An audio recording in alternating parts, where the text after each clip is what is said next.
I'm Dr. Theresa Bullard, and this is Mystery Teachings. Many people today are drawn to working with crystals. They may incorporate crystals for healing work, or some people just like the look and feel of them. We like to have them around in our home or carry them in our pocket, and it's like bringing a friend along with you for the day. Crystals are also used extensively in our technology. For example, quartz crystals can conduct electricity and are used to keep time on our watches. Crystals are also used in LCD screens, LEDs, ultrasound, sonar, radios, transistor technologies, just to name a few. And silicon crystals are at the heart of computer technology, and many rare earth minerals are also needed for all manner of technologies today. Now, in ancient times, the Atlanteans were said to have an advanced technology and power supply based on crystals. And the ancient Egyptians used various crystals and gems in jewelry and in the materials for building the pyramids and also their magical burial rites. What is it about crystals that makes them such powerful allies to us? And when I did my dissertation research for my PhD, I ended up working with crystals to test a hypothesis related to the origins of life. And what I learned about crystals is that they have fascinating properties and are intimately connected to the essence of life. There's a lot we can learn from crystals. They can help us understand more about ourselves, and they are powerful tools we can work with to realize our own divinity. Are crystals alive? Most definitely, crystals are alive and they grow. They have their own blueprint, kind of like our DNA. Not only do they have a blueprint, but this blueprint is 100% governed by sacred geometry principles. We see this in the crystal lattice structure, with how the atoms or molecules are arranged inside. Marcel Vogel, a research scientist who worked for IBM for 27 years and received many patents throughout his life, he went on to discover many amazing properties of crystals. He determined that the geometric structure of crystals is according to the Tree of Life pattern from Kabbalah. And because of this, it caused the flow and storage of life force energy in the form of negative ions. He's quoted as saying that the crystal is a neutral object whose inner structure exhibits a crystalline state of perfection and balance. When it is precisely cut in the proper geometric form, and when the human mind enters into relationship with this structural perfection, in the vibration of love, the crystal emits a vibration which extends and amplifies the power and grasp of the user's mind. In other words, our thoughts and intent can be amplified by the crystal. And based on his research into what's called ether physics, Marcel Vogel developed what is now known as the Vogel-shaped crystal to harness this ability more powerfully. Sacred geometry is the expression of divine energies within the physical. As the frequency of pure divine energy slows down, it comes into the material lattice, and it forms according to specific proportions, harmony, and types of symmetry. We see sacred geometry patterns all around us in the universe, and even in the proportions of our own body. And crystals are among the most perfect embodiments of sacred geometry into this physical density. How so? Well, sacred geometry patterns exist within the crystal lattice structure. There's symmetry, order, repetition of a particular blueprint pattern within their structure. And this in turn determines their overall shape, or what we call the habit of the crystal. For example, pyrite. It often naturally grows as cubes, and it has a cubic lattice structure inside as well. Calcite crystals have a rhombohedral habit, like a slanted rectangle. Quartz crystals naturally have a six-sided hexagonal habit. They embody these divine patterns within their structure. In essence, this sacred geometry blueprint, it is their DNA. For the most part, these geometric patterns can be arranged not just upon the two-dimensional tree of life, but upon the three-dimensional tree of life. The tree of life forms the template for our DNA, as well as the blueprints of crystals. So in a way, we can say that crystals do have DNA. It's made of different components, but the core geometric blueprints are essentially the same. And crystals grow according to their blueprint, which contains information and instructions for their growth. So we can also say that they are alive at some level. How do crystals grow? Well, some grow in rivers, others grow through the evaporation of water, like salt or sugar crystals. Some in caves, like stalactites and stalagmites, are formed as minerals get deposited by the dripping of water. And some crystals grow deep in the inner belly of the earth, with layers of heat and pressure. And that pressure pushes the molecules together to form the crystal. Metals, on the other hand, start in a molten form, and then as they cool, they solidify into crystals. Crystals form in different ways, but they all form according to sacred geometry.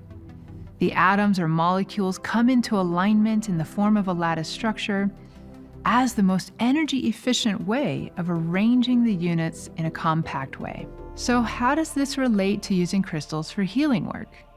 Well, when we're working with crystals for healing, we're sending a form of light through them. It's a spiritual light, or light that is based on life force energy and conscious intent. You can think of it as a ray of vibration at a higher frequency level than visible light.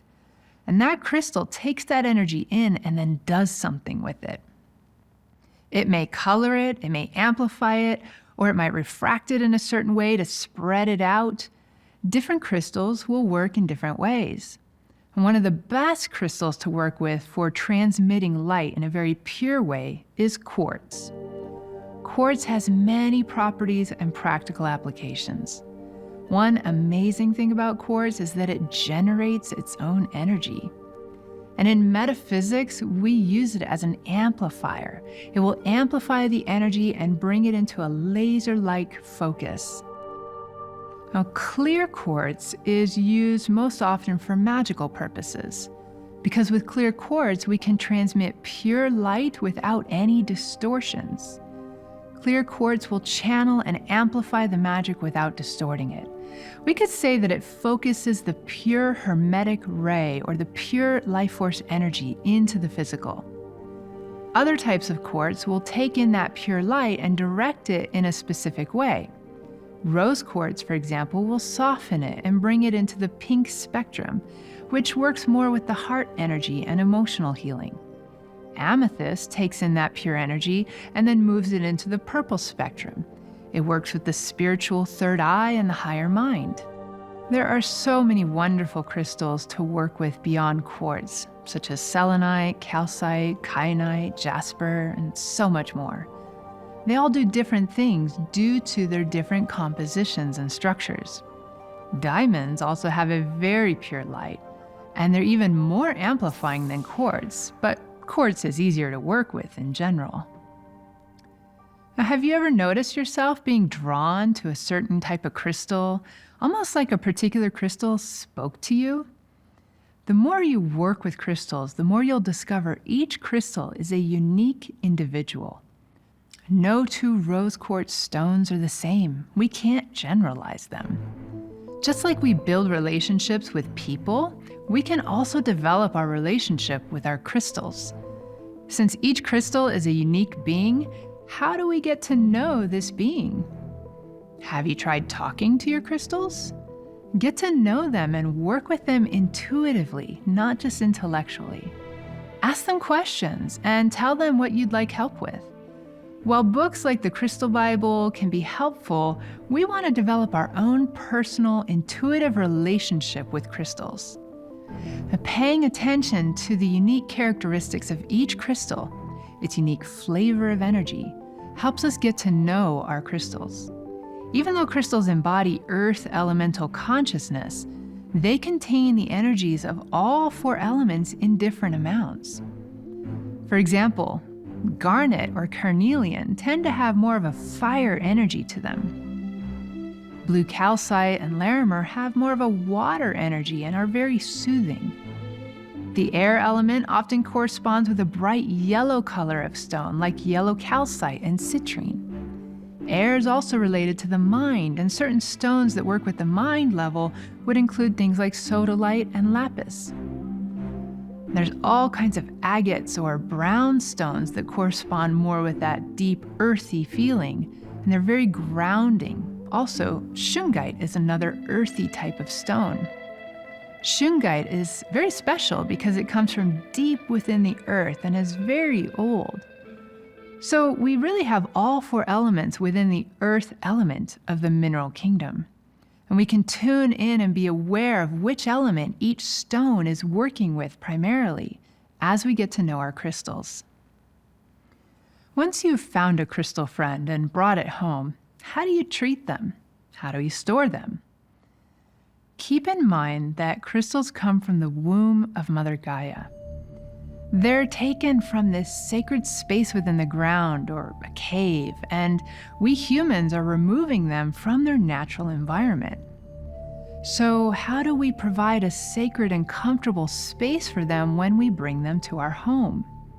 This is a great question to reflect on.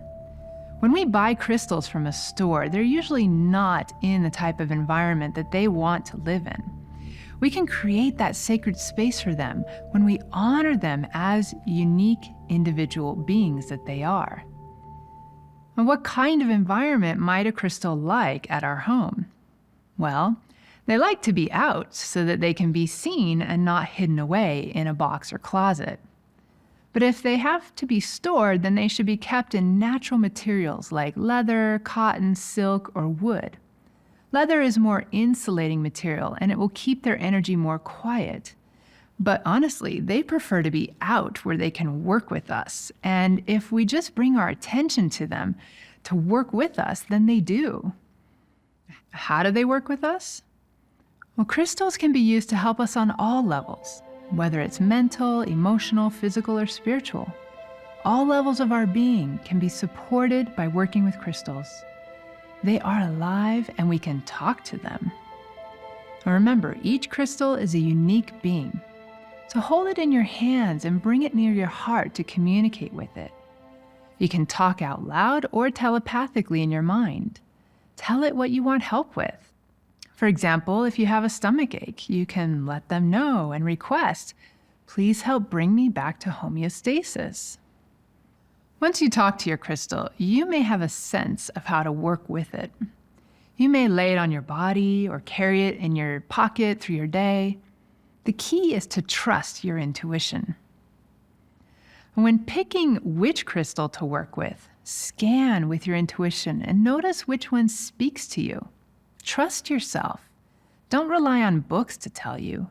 This is about how you build your relationship with your unique crystals. And when we build our relationship with our crystals, we open the door to collaboration with the mineral kingdom. And the mineral kingdom supports us as powerful mediators to bring divine energy into the physical in a very pure way. And one way that we honor our crystals is to pay attention and care for them. What do we need to know to properly care for our crystal friends? Well, one thing to keep in mind is that they like the sunlight, so putting them out about at least once a week where they can be in the sunlight is good. But with too much sun, they can get dried out. So if they're getting dry, you can massage them with oil to give them some moisture. Another big aspect of crystal care is to regularly cleanse your crystals. What are some of the most effective ways to cleanse our crystals? Well, since many crystals grow from water, one of the best and fastest ways to cleanse them is to give them a bath. Use running water like in a fountain or a stream, and allow for 24 hours in this running water to complete the cleansing process. Another method is to immerse the crystals in a bowl of sea salt for a couple days. Now, there are a couple types of crystals that don't need clearing because they self-clear, and these include selenite, kyanite, and yellow calcite. And also be aware that some of the softer, more flaky types of crystals dissolve in water. Selenite, for example, will dissolve in water. So be careful not to put these types of crystals in the water. And what do we do after the crystals are cleansed? Well, we can charge them so that they will be fully refreshed and full of energy. One method for charging our crystals is to leave them outside for a 24-hour period on a full moon night. Place them where they can directly take in the moonlight and the sunlight.